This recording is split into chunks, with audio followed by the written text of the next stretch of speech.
Amis jardiniers, bonjour au jardin d'Albec avec notre ami Michel. Bonjour Michel. Bonjour Roland.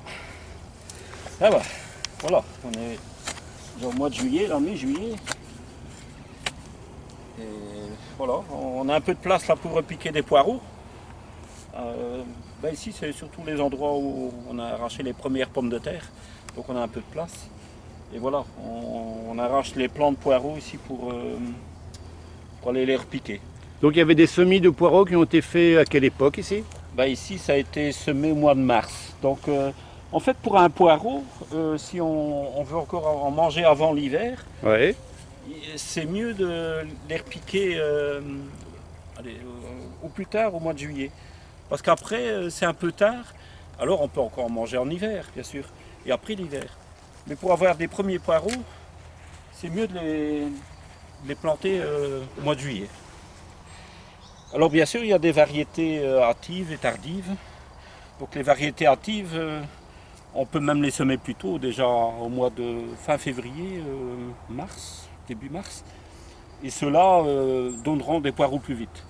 Donc les poireaux hâtifs, évidemment, on a certains quand même, parmi les hâtives, qui ne passent pas bien l'hiver, c'est-à-dire qu'ils sont plus sensibles au gel. Donc ils sont moins rustiques. Tandis que des poireaux tardifs et résistants à l'hiver, au gel, donc ceux-là poussent un peu plus longtemps, donc moins vite, et voilà, et fournissent des légumes pendant tout l'hiver. Et là, donc on mangerait à quel moment alors les poireaux là? C'est pour manger. Ici, déjà en automne, hein, donc à partir de... Si vraiment on a semé très tôt, ce n'est pas le cas ici, on pourrait déjà en manger à partir de septembre, octobre, donc les premiers poireaux. Alors les autres, c'est à partir de l'automne et au fur et à mesure, bon évidemment, si on a envie d'un poireau, il sera un peu plus petit, on le récolte plus vite, mais malgré tout, ça continue à pousser. Bah oui, Il faut bien se dire que les hâtifs, c'est quand même mieux d'essayer de les consommer avant les grands froids, si on a encore des gros froids. Voilà. Donc, alors il y a des variétés aussi géantes. Donc, ouais.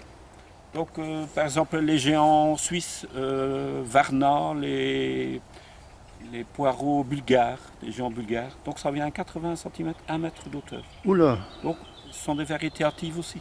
Ouais. Et alors, ceux-là, bon, le goût est un peu moins fort. Donc ça pousse plus comme ça, un peu comme un miscanthus, là, assez haut. Et le feuillage est tendre et il est moins goûteux. Ouais. Mais malgré tout, bon, ça donne un très bon poireau pour les poêler et tout ça. Donc ça Et eux, il faut bien les buter aussi, certainement. Parce alors, que ça le peut butage, tomber. bon là, pourquoi on bute c'est simplement pour avoir plus de blanc. Mais ces poireaux-là poussent tellement haut que bon, c'est impossible de les buter. Donc finalement, il y a vraiment que ce qui est enterré dans le sol qui est un peu plus blanc. Ouais. Mais c'est un vert pâle, c'est un peu plus pâle et assez tendre à couper. Ouais, disons que c'est un poireau en consommation rapide, quoi. Mais c'est un peu spectaculaire parce que ça vient quand même à 80 cm à 1 mètre. Ah ouais. On penserait bien que ce sont des poireaux qui ont monté en fait. Alors, donc dans les variétés, par exemple les poireaux hâtifs, on retrouve par exemple le Malabar, donc le jaune du Poitou, donc c'est un gros poireau trapu, un peu jaunâtre comme ça, vert très pâle, et l'Elbeuf, donc ça c'est les poireaux Elbeuf, donc c'est aussi des hâtifs. Alors il y a aussi des poireaux toute saison, donc qui passent, c'est plutôt pour l'automne jusqu'au début d'hiver.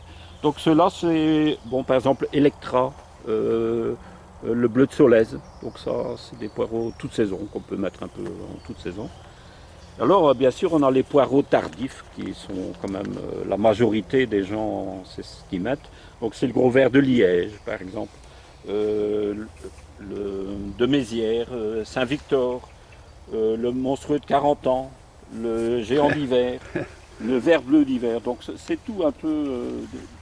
Alors souvent les tardifs ont une couleur un peu plus foncée, donc feuillage un peu plus foncé. Ouais. Alors lorsqu'on arrache par exemple des plants ici, voilà. Donc, s'assurer qu'on ne casse pas les fûts. Voilà. Alors ce qu'on fait, c'est, parce qu'on les repique un à un, à plus ou moins 10-15 cm l'un de l'autre, dans la rangée. Voilà, on les habille, on appelle ça habiller. Voilà, donc on enlève un peu les racines, et alors un peu le feuillage. Bon, pourquoi on fait ça? Ben parce que si par exemple on n'enlève pas les racines et qu'on les repique, qu'est-ce qui se passe? Les racines sont longues.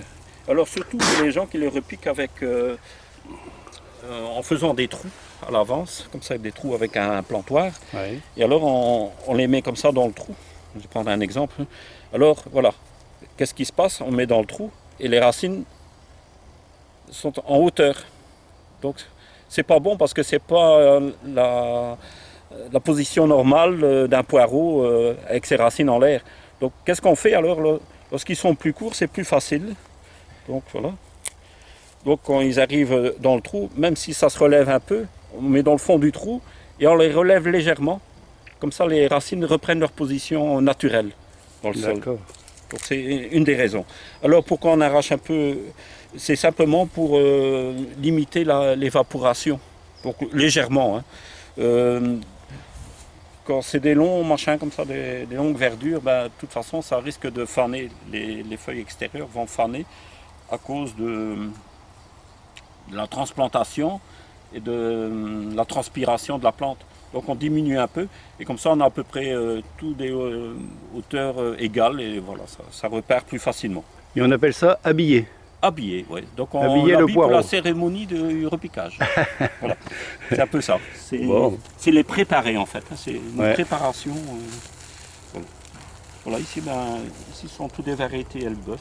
Ici, il y avait une rangée, une deuxième. Mhm. Ici, ce sont des malabars. Et alors, je crois qu'il y a encore des étiquettes un peu plus loin. Donc voilà.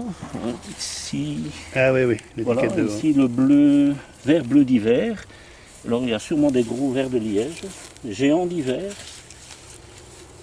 Varna, voilà, Varna, les géants. Donc ceux-là, c'est ceux-là qui viennent à 80 cm Ah, d'auteur.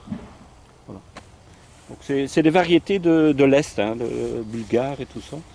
Donc bon, c'est un peu nouveau pour nous par ici, parce que d'habitude on met plutôt les variétés tardives.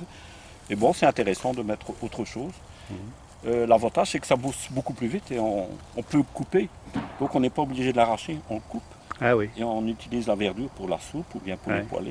Et Ouais. après, ça repousse. Ah Donc, d'accord. voilà. On s'est profité du poireau beaucoup plus longtemps. C'est pas ça qui attire les temps, là. On est embêté là depuis ce matin là, avec toutes ces petites Ah ben, ces c'est mouches. oui, c'est à un moment donné, c'est quand le jardinier transpire bien, ils viennent sucer le sel, les sels minéraux du jardinier. Et alors, nous, ça va, on peut encore un peu se protéger, mais bon, les animaux, les vaches Ouais. et les chevaux, eux sont embêtés parce qu'ils sont là. Ouais, tout le leurs temps. oreilles. Ah, ouais, ouais. D'ailleurs, souvent, on couvre les bêtes pour ça, c'est pas parce Mhm. qu'ils ont froid, c'est pour les protéger des animaux suceurs. Mhm. Bon, Voilà, Merci. on va aller repiquer ça tout à l'heure. d'accord. Très bien. Merci Michel. Voilà, à bientôt. À bientôt.